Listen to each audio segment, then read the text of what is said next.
Hello and welcome to the 340 Club. In this video, we'll be solving this question. 81 to the power x plus 3 is equal to 3 to the power 5x plus 3. The first thing we'll do is to make the bases the same.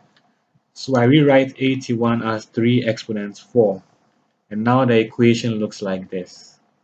The next step is to apply this rule of exponents, which says a exponent x or exponent y is equal to a exponent x times y.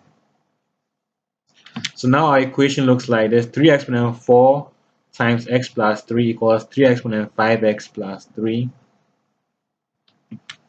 And we know if the bases are the same, you can equate the exponents.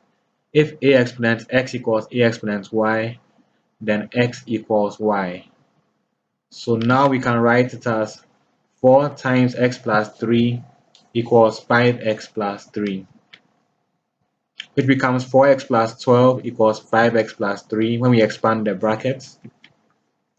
And then we group like terms. You have 5x minus 4x equals 12 minus 3.